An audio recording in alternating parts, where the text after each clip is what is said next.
the money. That's what I always say. You always follow the money. Yeah. This is Follow the Money with Mitch Moss and Pauly Howard on VSiN. Thanks for watching today. YouTube TV. My turn now to stampede all over you? Is that what it was? No. Okay, all right. Saying hello. Thanks for listening on Sirius XM channel 158, iHeartRadio, TuneIn Radio, or any of our great affiliates. In this hour, Warren Sharp on the program coming up in 30 minutes. What he likes early on in the wild card round, the good, the bad, and the ugly from the weekend. And we'll go over each conference here now, Pauly. Starting in the NFC, let me remind people that in the wild card weekend, dogs in the last 8 postseasons, 27 and 15 ATS. That's 64%. You can eventually buy a yacht hitting 64%. There's great numbers in this round. For years, my buddy Teddy Covers had pointed out you blindly play the team that played a better strength of schedule, and you were hitting a high percentage. And also, Mackinnon will have it later in the week. The 6-3 games have been going under for years. How strong that's been. But this is a great time. Playoff game, 2 playoff games, 3 playoff games, Monday night playoff game. This is strong. And to think that not a lot of respect for the home teams. And our producer Luke looked it up. He said the Saints were 10-10.5 when they lost at Seattle in beast mode with the earthquake. So same number here, and this is the early game. Now, what do we think about that? As the Rams played an afternoon game yesterday, Panthers with a game on Saturday afternoon, and the Rams had to fly all the way across the country to play on a Saturday. Somebody's got to do it, I guess. So it's maybe nitpicking here, but there's a lot of West Coast teams making the trip out there. Yeah, mm-hmm. See if that's a big deal. I don't like how they're playing. That was tight early. Brissett was cooking. Yep. Yeah. The fake punt got him. That was well executed. Boy, this is a lot of points. It's a lot. I mean, what am I going to get out of Bryce Young, though? That's the thing. I mean, he had a bad year. He had one great game against Atlanta. Will the rushing attack be there? But, I mean, it's just going to be like this with a lot of games with the turnover battle and who's able to limit the mistakes. And I would think the Rams, that first meeting was ridiculous.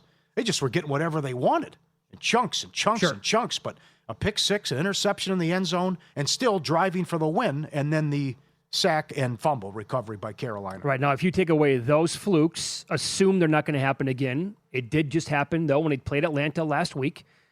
So there is that. But if it doesn't happen again against Carolina, again, that's the same team that also went 3 for 3 on 4th downs. And I will remind you that Ted McMillan, who is a ridiculous number right now to win Offensive Rookie of the Year, which we're going to expand on in the next hour, he had 0 catches in the entire game. Bryce Young hit him on a 4th down. That play was not designed for McMillan. It was designed for the tight end. Rams covered it. McMillan slid back, got open. Young recognized it, hit him with a beautiful pass, and that was your game winner, essentially. But the Carolina Panthers are not a good football team. Bryce Young's not a good quarterback. And they just have been, they won a really bad division. I wanted Tampa Bay for one specific reason, because I wanted to fire on Baker Mayfield to go over his rushing yards prop yet again, which cleared no problem on Saturday against Carolina. Bigger game. He's healthier now. And in theory, he would have been running a lot, and I believe that would have been the case, and I think the number would have been below 20 yards in the game. But we don't get that based on the Falcons winning that game yesterday. Well, there's a lot of candidates, though, for these quarterbacks to take off and run. It's win or go home time. Even look at Rodgers running for 20 yards. Now, how about that? And last night, he couldn't pick up that. He didn't take off. He was tracked down. I'd never seen that in my entire life. I was worried the guy had the angle on him and just and tapped out on it, but had the longer one later in the game. So Carolina +3 in the first meeting, the turnover differential, and still the Rams were in position to still win the game. So I gotta have Adams back. But so now you get Higbee back. Look at these tight ends. I know. He's throwing to 4 of them. That's right. And they all scored. 3 of them scored, or 3 touchdowns rather, yesterday. So I just think too many weapons here, and they'll get what they want offensively. And it's up to Bryce Young to see if they can hang close and be able to score, which I don't think will happen. Now, here's the thing. If you like Carolina, then do you bet them right now at 10.5? Here at Circa, they're 10, but you can find plenty of 10.5s out there. Or do you hope the number drifts up a little bit? I do think there's going to be a threshold with sharp money that would not allow this number to go to like 13 or something absolutely crazy like that. So I think it's pretty much going to be 10. and maybe a little bit higher than that. And if I'm wrong, I'm wrong. But I'm with you. I think that Carolina would be the play. Matthew Stafford, by the way, a bunch of these props are up, and you can go check them out at vsin.com/NFL props with the Opta AI projections. They are projecting Stafford to go over his passing yards prop by more than 20 yards, which is at 264.5 at DK. Big number. Big number for a playoff game. They don't have to try to win him the MVP anymore. Regular season's over with. If they get the lead, it's going to be probably a heavy running game, actually. Carolina was also careless with the ball this year. Second most giveaways for a playoff team. Mm-hmm. That's a dangerous recipe and a recipe for disaster if they turn it over Saturday. All right. Saturday night, Packers are playing in Chicago against the Bears. Third meeting here again. And for what it's worth, again, it's make sure you shop around. Now, it's right around the money line, so in theory, not the biggest deal. However, if you want Chicago, you can grab +1.5. If you want Green Bay, you can grab +1.5. And that could also come into play with teasers as well. Circa's had to pick them on the game. Does the luck factor continue? Number one team in the league in takeaways and in turnover differential. 33 takeaways, +22 turnover differential. They don't beat themselves. Williams doesn't turn it over. But I like the fact that Green Bay comes limping in. A lot of uncertainty here. Love it all this time off with the concussion. He could be rusty. And Ben Johnson just livid and outraged at his team for how bad they played. Right. And it didn't make any sense. But hopefully you get healthy and get some guys back on that offense, get a Dunze back. And but this is tough. This is a tough game. And I think under 47.5 was the way to go early. But the last time they played, they should have lost. That was over. It was 16-6, and then the Bears had the miracle. I would say a lower scoring game on under 47. What would be, I know my biggest concern of the game overall would be the Green Bay health factor and how many guys they're down. Is there a bigger concern on the Bears side that would outweigh that, you think? I mean, pretty solid football team. Are you saying that just it's the luck of winning so many games like they did? Man, how good are they? I mean, how many? 6 wins when trailing in the last 2 minutes. Yeah, that's right. I mean, we got to go back to the 40s the last time that happened. Mm-hmm. So it's just if Love doesn't turn it over, can Caleb in the offense have enough drives to score without getting help? And do they have success in the red zone too? Because that last game, that wasn't that long ago. That was terrible. And Sunday was terrible. It's not like the Lions have a good defense. Right. 16-0 at home in a game you have to have. Yeah. Come on. I would also, to me, I need to track the injury report pretty much the entire week. Because if Green Bay will be as healthy as possible, I'm going to like the Packers in this game. And then if they win, they'll play in Seattle, which would be a fascinating matchup. I know a lot of people would obviously expect the Seahawks to win that game. If they don't win, if the Bears win and the Eagles win, the Bears will host the Eagles, and then that means the Seahawks will get the winner of the Carolina Rams game. We could get Rams Seahawks in round 2? Oh, man. They won't change it. I'm not going to keep crying about it. So you have the Niners at the Eagles again, Philadelphia taking money. Yeah. How about this? Is there a 4.5 now? Oh, yeah. 4.5 at Caesars. Yep. Plenty of 4.5s. Oh, wow. And the total at 44.5. There's a 45 out there as well. Opta AI stats at the website projecting Brock Purdy for 287 yards. His prop is 231.5. He's going to go there and dance all over this Eagles secondary? I'm not so sure. It was not pretty against the Seahawks on Saturday night. Yeah.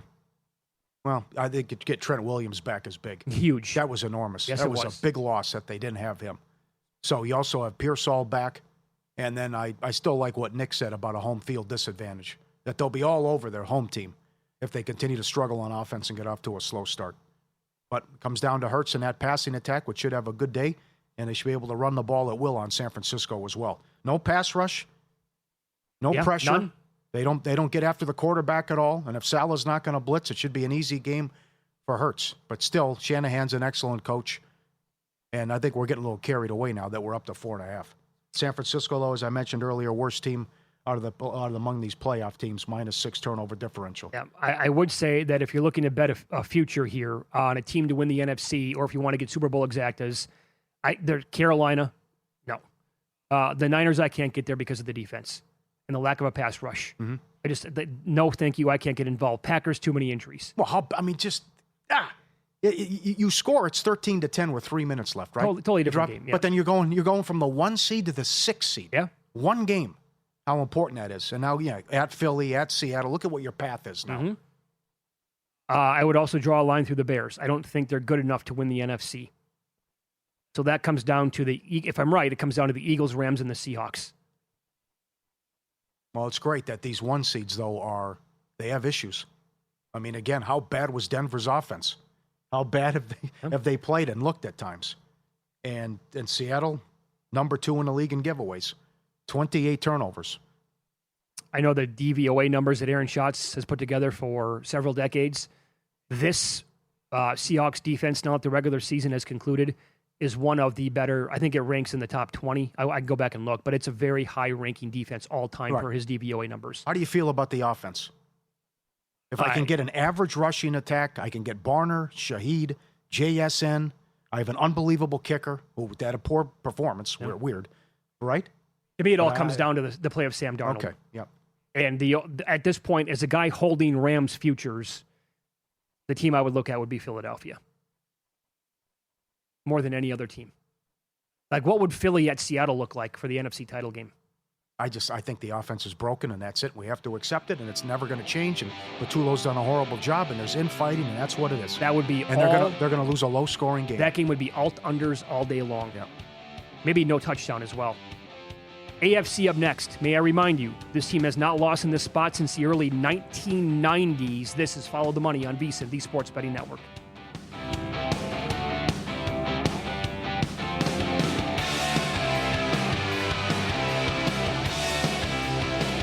So you're listening to this podcast because you want an edge. But what if I told you you're only halfway there? You've got the mindset. Now it's time to get the toolkit to match. Here's the thing. Pro bettors spend thousands on data and tools, but what they don't want you to know is you can get the same edge for a fraction of the cost with VSiN Pro. With VSiN Pro, you get access to expert picks, public betting data, prop projections, powerful tools, analytics, and more. Tap the link in the description and see why thousands of bettors are already using VSiN Pro to cash more bets.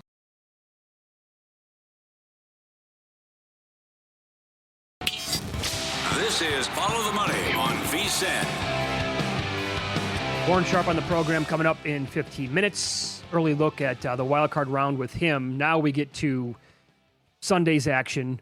AFC here in the morning anyway, out here. Bills are taking on Jacksonville, and Buffalo is a 1.5-point favorite on the road against the Jags. And the total in this game is at 51.5. This is going to come down to a lot of people will point to just simply saying, give me Josh Allen over Trevor Lawrence. And I think it's much more complicated than that. How about this? The Opta AI stats at vsin.com, they have Jimbo Cook going way under his rushing yards prop, which is set at 83.5. They have him going under by almost 28 yards. That's the number one Opta AI rushing yards margin so far early on for these wildcard games. As Waylon said, a back hasn't gone for 75 yards against him yet. And that's a big talking point for this game and a big focus. Can Cook get going on the ground? And again, the turnover differential and how well Jacksonville's been at takeaways. 31 takeaways this year. Number 2 in the league and plus 13 turnover differential. Third best out of these playoff teams. You got to expect a lot out of Allen because I don't think they're going to get stops. And this Jacksonville team, 8-0 straight up, an ATS run, and they are cooking on offense. And Parker Washington and all these guys getting involved, and Strange and Myers, that trade was huge. And I said it before, but it's worth repeating. Look at the point spread. It's going to be a close game likely. And I have an unbelievable kicker who can hit from 68, no problem. 65, no problem. File that one away. That could decide this one too. And Buffalo stinks on special teams. Right. Give up a lot of big returns, and that could be key in this game. Josh Allen 0-4 on the road in the playoffs in his career. Bills have not won a road playoff game in, I think, almost 30 years. And this is a team game. Quarterback obviously is the most important position. Now, he could be Superman because he has been that for many, many years in a lot of their games. But what does that mean? If let's say the numbers are right here, right, and Cook does not have a good game overall running the football. And then it's 3rd and 7. Where am I going? Who do you trust? Who's the guy? Don't have one. This would be, to me, this is my early look would be Josh Allen over rushing and receiving yards combined on the player prop. because he'll probably end up a huge game, right? And his rushing yards prop is going to be huge. But I also think there's an angle here where the Jags can pounce on them and get a lead, and that's going to force them into using Allen, his legs more, and also like throwing the football a ton. But again, that's the edge in this game for Buffalo. It's at quarterback. Other than that, and Cook is awesome. Don't get me wrong; he's really good. He's better than Etienne overall. But everywhere else, when you look, the edge I think has to go to Jacksonville. You could say the experience with McDermott in the playoffs against a rookie head coach certainly could factor in. I don't think Sean McDermott's a good coach. But what if I was going to say, what if Cohen's actually better? It could be. I mean, he's had a lot of bad moments in the playoffs. Now, so I said this earlier. I got to repeat it. It's actually what if they lose? Buffalo? Is this guy coming back? And we're waiting on him. Todd Bowles, LaFleur. I know. There's a lot of stuff out there. It's actually, I'm afraid of, and I haven't bet it yet because I'm cautious of how much I like Jacksonville in this game. Chargers at the Patriots, New England 3.5, total about 46. Now, how does this go, right? Because now Drake May gets to take on a pretty damn good defense. And we're expecting good weather here up in New England. I thought it was going to be cold. No, well, it's nothing really other than that. Not bad? Yeah. Well, I like to be concerned about the LA guys out in the elements with the Sunday night game. This is a huge game for Herbert. Huge. He's polarizing. I love him. Football nerds love him. But that was a horror show last year. First quarterback ever to throw more picks in a playoff game than the whole season. And they blew the Jacksonville game as well. He has 13 games under 500 against teams with a winning record in his career. New England doesn't have a pass rush. He should be okay and be able to pick them apart and have success like Ewers was yesterday as well. But good defense. Can they get stops and can they maybe force some New England mistakes? Maybe Stevenson, his ugliness rears he puts the ball on the ground. But I would look at New England first half. And this is a tough game, though, but I lean the Patriots. But I definitely think Patriots first half, I got to keep riding that. 16-1-1 on the money line. 13-0-1 last 14. 14-3 ATS. Well coached. Vrabel's done an incredible job. Now, having said that, do you think there's a coaching edge in this game? No. Neither do I. Both guys are excellent. Right. This is a major step up in class that May is going to be taking on as a defense. Chargers were trending as one of the best defensive teams in the entire league for like good couple of months almost. Okay, it's a tough game. I would lean the Patriots, but this is just the facts. The Patriots beat one team with a winning record this year. That's right, yeah. One. That's nuts. But again, going back to legacy and all this, this is big for Herbert. He's got to get a playoff win. I know he's had horrible coaches, but it also needs to look the part. I mean, how about you throw for 280 and a couple scores here and have a big game? Even if you lose, I can't kill you. But I want to see a big performance from Herbert here because he's a good quarterback, and I would look at both quarterbacks over their rushing yards, longest and total rushing yards. The Monday night game, Houston at Pittsburgh. The Texans are laying 3.5 at almost every book I'm looking at right now on the screen. There's a 3 out there with minus 20 on the juice. Total here is 39.5, and this is the simple stat you're going to hear a ton this week. But the last time the Steelers lost on Monday Night Football at home was October of 1991. And that was a fun watch last night. Don't forget what happened with Pittsburgh last week when they took on Cleveland. Yes. And they could not move the football. Now they're getting DK Metcalf back. Yep. That's where I was going. Is this silliness going to continue to work? Like the dump-offs to Gainwell. That shouldn't work. This stuff can't work against Houston, right? No, Houston's too good defensively. And they're also going to hit him, and hit him a lot. So you can go shotgun all you want, but they're a ferocious pass rush here. But my counter is I don't like what I've been seeing the last couple of weeks. The Raiders moved it on him, and what the hell was that? Riley Leonard's lighting you up, and Pierce lit you up before he got ejected. Okay, if you didn't know any better, and you only watched that game yesterday, would you not be telling people that Riley Leonard's been in the league for how long? Like he looks like a good, savvy veteran quarterback. You want a hot take? Did they cost themselves a playoff spot going to Rivers? Rivers? Kid looked good. Well, I don't think, but they also had to take on Seattle and San Francisco, though, in those games. But he did. That's my point, is like if you only watched him for the first time, you'd be like, okay, well, I like this guy. He's solid. I can't believe the busted coverage and the long stuff to Pierce that was working. So that's a little weird, man. Like that stuff should have gone nowhere. And oh, by the way, the angle that I like yesterday, so did you, so did Ryan Kramer here on the network. It was the Riley Leonard attempts Beautiful. 4.5 over plus money. There's a reason why they keep putting up big buildings out here. Nothing designed from the guy. Well, he got in a rushing touchdown, though. Oh, I know, but I mean, maybe, so they're, okay, I take back nothing. Maybe 1 or 2, but he only had 3 attempts the entire time. That was it. I'm concerned about Stroud turning the ball over. That's fair. That's another one. He hasn't played well down the stretch. And here's the intangible. Outside of those 2 blown coverages to start the Charger game, he was awful in the last 3 quarters in that one. And I do like Hayward anytime touchdown again, which cashed 10-1 last night. And I would come back with that with the tush push, what they do with Hayward. How much of the handicap do you have to bake in the goofiness of the Pittsburgh Steelers?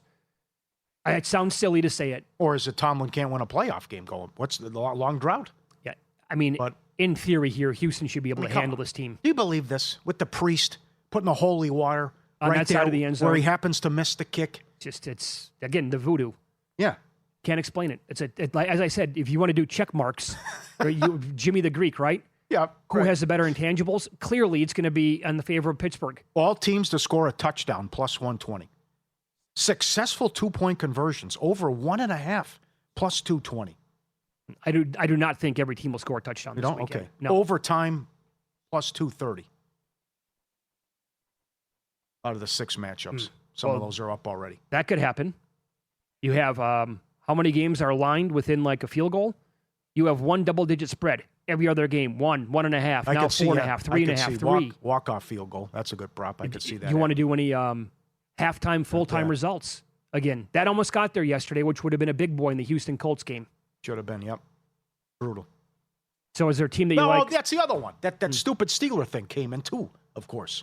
The Losing Steelers at halftime? special. Down at the half, win the game. 8-1, whatever that is. I hated the decision by not kicking the field goal at halftime. Hated it. You're not pinning them deep. Yeah. Right? It's the end of the half, and you're going to get the ball back in the second half. And nothing's automatic because Boswell missed an extra point, so it doesn't mean he's going to make the field goal there as well. But it was just, potentially that game was going to play out to be a real low-scoring game, and it did until the fourth quarter got absolutely nuts last night. Let me point this out again, too. Bills 4-13 ATS in the first half. Can't count 2 of them. It was the Jets. I mean, you take away the Jets, it's 2-13. Wow. Slow starts every single game. Profit X, #1 sports prediction market, has some of the best future pricing you'll find on the college football national championship and Super Bowl odds. Huge holiday slate. Perfect time to get in and take advantage of the Profit X 20% match. Download Profit X today and experience the future of winning. Promo code VSiN to get started. Download Profit X today. Experience the future of winning. 20% match up to $100 in bonus cash. Seeing Josh Allen right now, rushing and receiving yards is up 267.5 combined. Rushing and passing? Rushing and passing. What did I say? You said receiving. Oh, I'm sorry. Yeah. Rushing and passing yards prop. Warren Sharp on the program. His early look of the wild card round coming up next.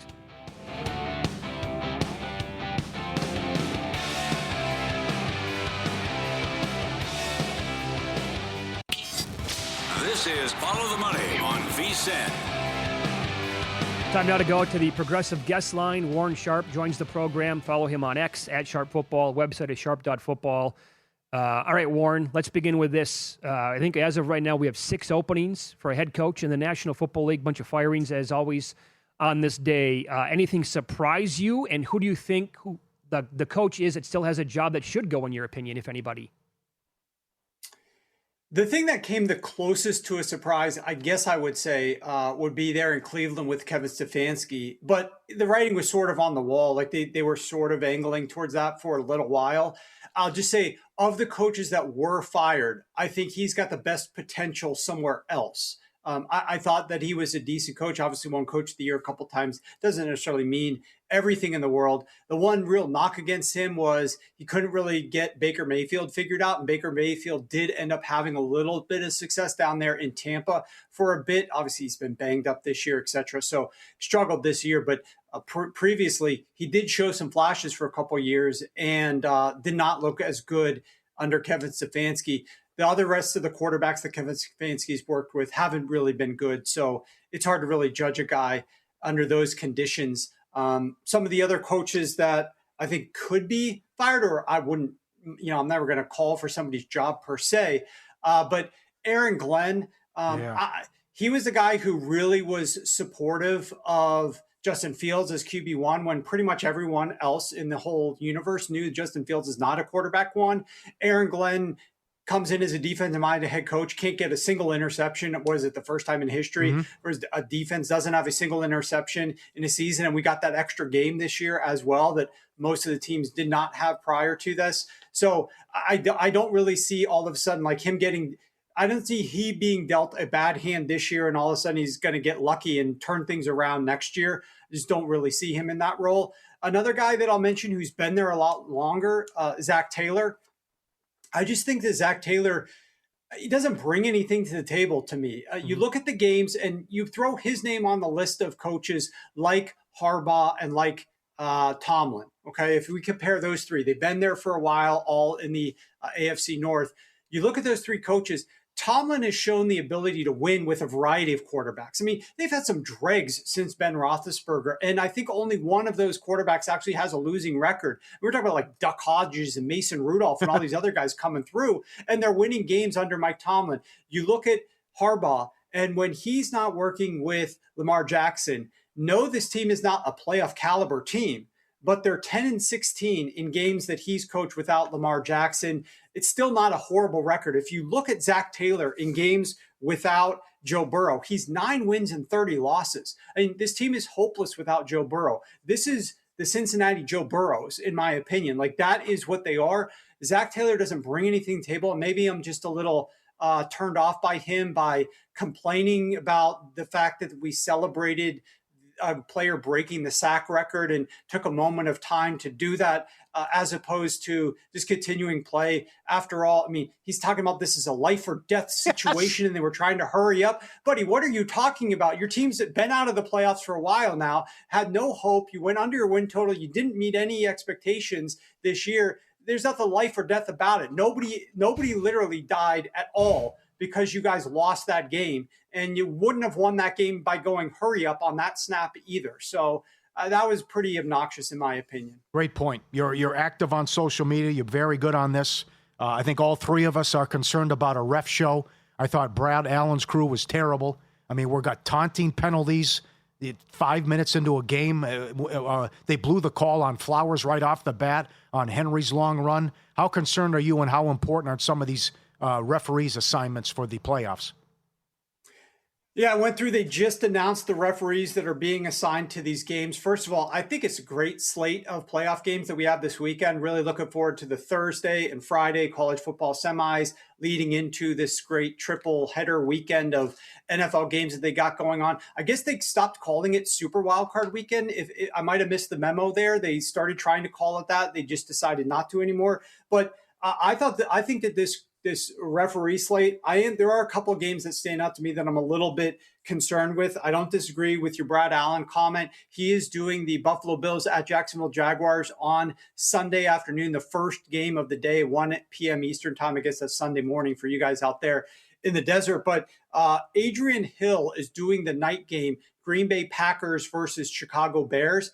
He has the strongest tendencies towards trending towards unders this year from a referee perspective, and also supportive of underdogs. So unders and underdogs have done really well in Adrian Hill's games. Although that being said, I mean, there's no real underdog in this game. I mean, 1 point here, then it flips the next day to 1 point to the road team. So it's back and forth type of fair pick 'em game at a lot of spots as well. So it'll be interesting to see how these games go. Ron Torbert, I know a lot of people know a lot about Ron Torbert. He is doing the night game on Sunday Night Football between the New England Patriots and the Los Angeles Chargers.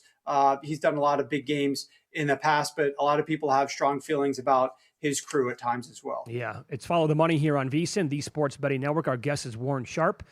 Follow him on X at Sharp Football. Website is sharp.football, and he's on the Progressive Guest line. Anything catch your eye at this point in terms of where these numbers are moving? The Rams up to 10.5 against Carolina. You're seeing different books have the Packers or the Bears as the favorite overall when you look. The Bills are favored at Jacksonville, or now the Eagles taking money here on a Monday up to 4.5 against the 49ers. Yeah, look, if we talk about the last game you just mentioned, the Philadelphia Eagles, tough situation, in my opinion, for the San Francisco 49ers. Normally, you would say that they've got an edge because they have 1 day of extra rest. After all, they played Saturday, not Sunday. but the Eagles rested most of their key players on Sunday. The 49ers were playing to try to secure a first-round bye and not have to leave Santa Clara at all through the Super Bowl unless they lost a game. Then they just go on their vacations. This is a team that had their hearts broken, literally, by losing to the Seattle Seahawks in a game that, though the final score wasn't massive blowout, it really wasn't all that competitive for large parts of that game. And now they have to go on the road this next weekend, and they've lost some defensive players in that game. And they're already a team that's been very beaten up and injured. Now they got to go on and take maybe the Eagles, who's the closest East Coast comparison to like the Seattle Seahawks? Like, Philly could be like a East Coast Seahawks almost. They've got a decent defense. They like to run the football. They've got a quarterback who can perform well if you build enough things in around him. And I think though the styles are a little bit different, I think the Philadelphia Eagles are definitely going to prove to be a difficult adversary for the San Francisco 49ers to take on here. And certainly the early line being set pretty strong in Philly's favor is indicative of that. And the line movement that we've seen over the course of today from some betting groups definitely helps resonate that thought. Warren, we have about 2.5 minutes left here. Do you have a strong opinion at all on anybody to win an award this year? Like, are you strong one way or the other on Stafford versus May for the MVP, Rookie of the Year, Coach, any of the awards at all? Not really on those. The one thing I'll take my time, they do in the debates, I'll take my time and decide to just talk about something else. I do want to mention something as it relates to you guys out there in the desert with the Raiders and the rumor that Brian Daboll might come in and coach your offense there. I just want to say one statement here about what Brian Daboll was able to do the last few games before he was fired. Do you know that the last 5 games before the New York Giants decided to fire Brian Daboll, he faced these teams: the Eagles, the Broncos, the Eagles again, the 49ers, and the Bears. Where are all those teams? In the playoffs. How many wins did all those teams have? At least 11. And we're talking about some playoff caliber teams with playoff caliber defenses. And what did Brian Daboll do with Jackson Dart? While they only went 1-4 in those games, Jackson Dart averaged at least 7.8 yards per attempt in 4 of those 5 games. He threw for an average of 7.7 across all those games. The league average this year for all quarterbacks is 7.0 yards per attempt. Rookies are averaging only 6.2 yards per attempt. He had Jackson Dart average 7.7 yards per attempt against 5 playoff defenses in his 3rd through 7th start. Dart threw 7 touchdowns, only 1 interception. That is the guy that I would want coaching up a young quarterback for me. Brian Daboll helped get Josh Allen on the right direction after a couple of tenuous years there in Buffalo. He was having to work with Daniel Jones, dragged him to the playoffs one year.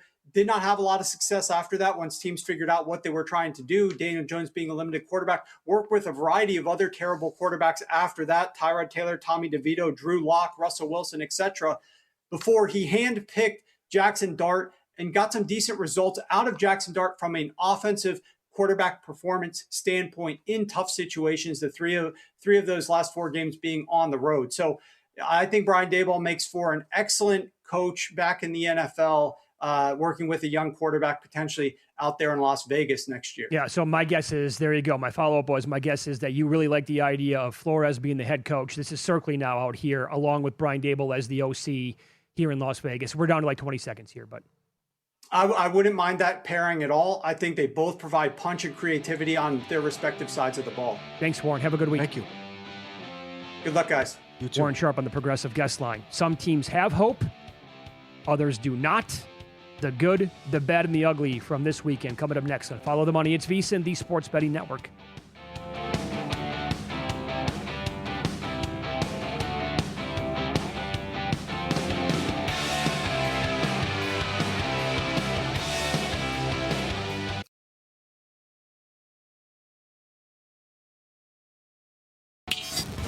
This is Follow the Money on VSiN. Good. Pretty good. I'm feeling pretty good. The bad, I've had it with this job. Got no food, got no jobs. Our pets' heads are falling off. and the ugly. First of all, that's horrible. Wow, that was the worst piece of crap I've ever seen. All right, too good. Put a bow on the regular season. It was a compelling regular season with a lot of phenomenal matchups and great finishes to cap off what happened with the Ravens and the Steelers.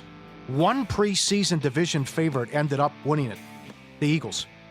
Fewest since they've done this, since they went to 8 divisions. Think about that. And it was the division where no one repeats with Philly and the big tickets that came in. And as I said earlier, what a strange season. Both 1 seeds have a negative turnover differential as well. You're talking about Bo Nix and Sam Darnold as the 1 seeds. Also, 2 teams with 11-plus win totals missed the playoffs, first time since 2000. Kansas City and Baltimore with their sky-high power rating, vomited on themselves and blew it every which way imaginable and couldn't even make the damn playoffs. And also, good for bettors. It's good to beat up the books. All those moves, and we thought some of those lines were short, but the Rams from 7 up to 14, the Vikings from 6.5 to 14.5, the Patriots from 9 up to 14, the Broncos from 7.5 up to 15.5. Double-digit favorites went 6-0 ATS yesterday. That's my good. Yeah, I mean, I have the NFL parity in here as well. As you mentioned, the new division winners, think about this for a second. All 4 in the AFC. Jacksonville, Pittsburgh, Denver, New England. 3 of them in the AFC. I had that in my notes as well. The only one that didn't was the first repeat winner in the last 20-plus years. But to get the Bears, they were awful last year. So bad. The turnaround by Ben Johnson, incredible. Carolina won it by default, and Seattle to overtake both those teams. I wonder how high that was. What's that? When Tampa was 6-2. What Carolina was to win the division at that point. Well, it had to be a huge number. I choke love job. this. Like, there's no Chiefs. They had a long enough run, right? They'll come back. By the way, they'll bounce back next year probably right away with Mahomes once he gets healthy. Like, their run's not over with. Just this year they happen to be. The fact that Baltimore's not in, I mean, that they were my number 1 power-rated team going into the season, along with many other people. Couldn't even make the playoffs. I think it's completely up in the air, and nothing would surprise me about the playoffs. I love that. And Mike Tomlin has to be in the good. Look, I don't know how he does it. You don't know. Nobody knows. No. But I must say, no more mocking this guy next year in the preseason. It happens now. It's happened back-to-back years where he goes over the win total every year and they finish. Yeah, he does.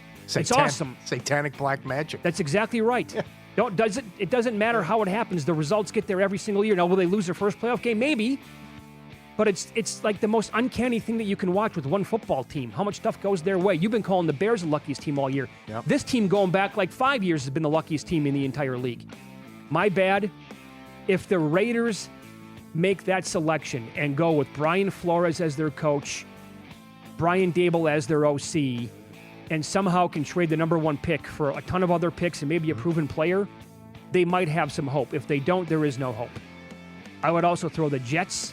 You want to talk about an organization with zero hope? Exhibit A. Look at that team. At least they have draft picks. They finally do.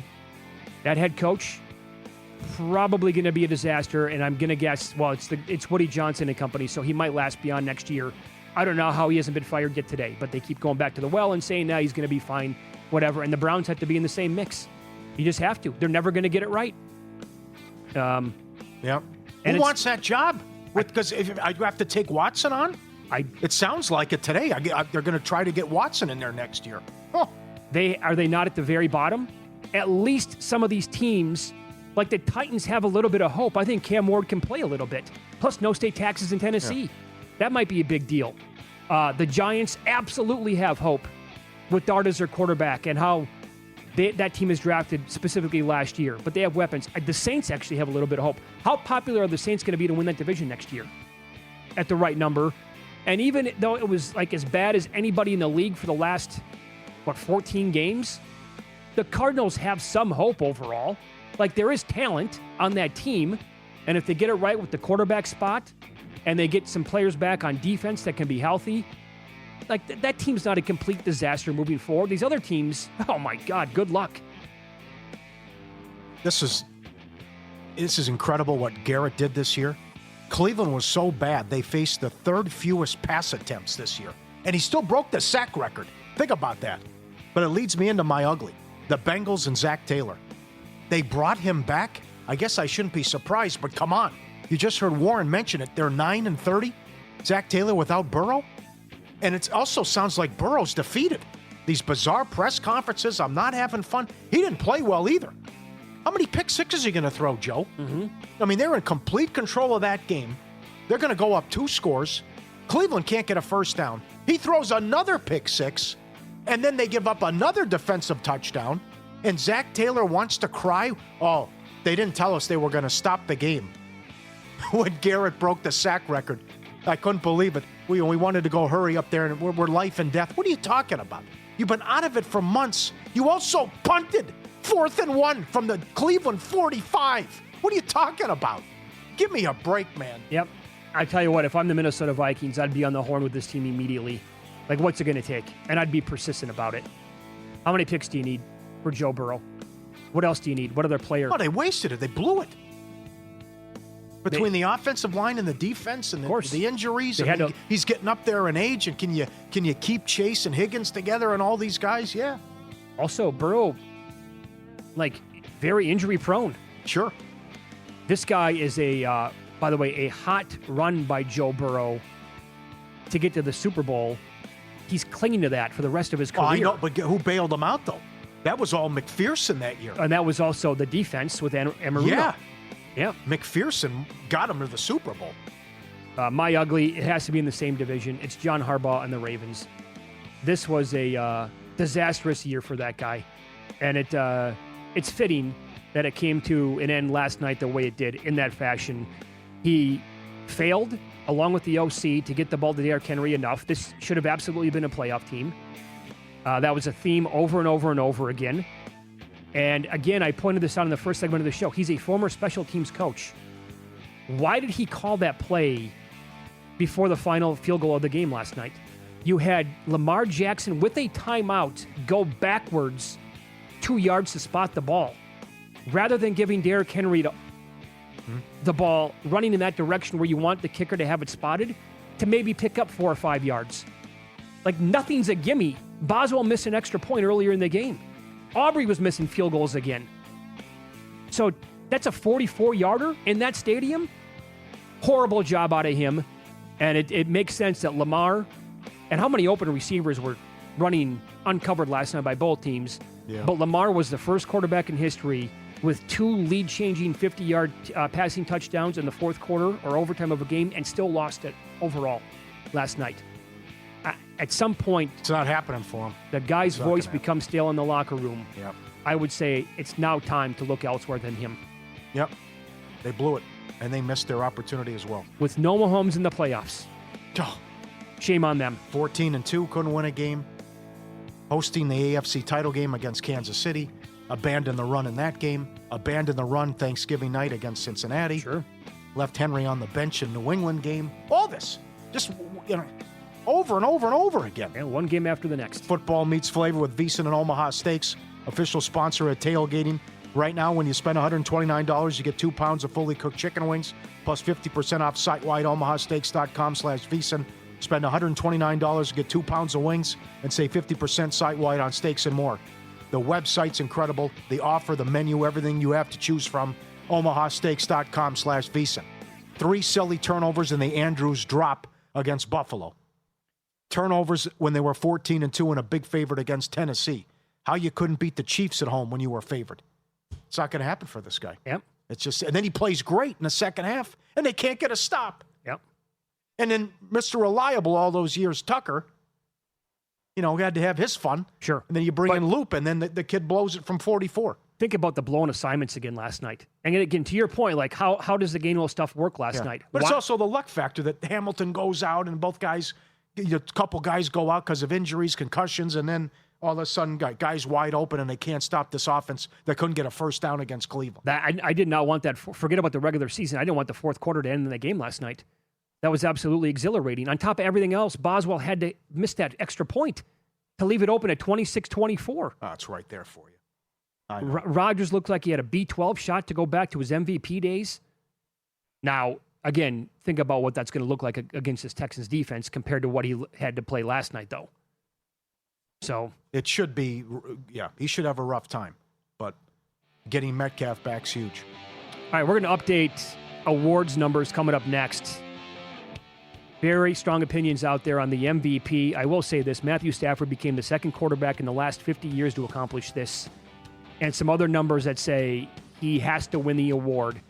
That's coming up next here on VSiN.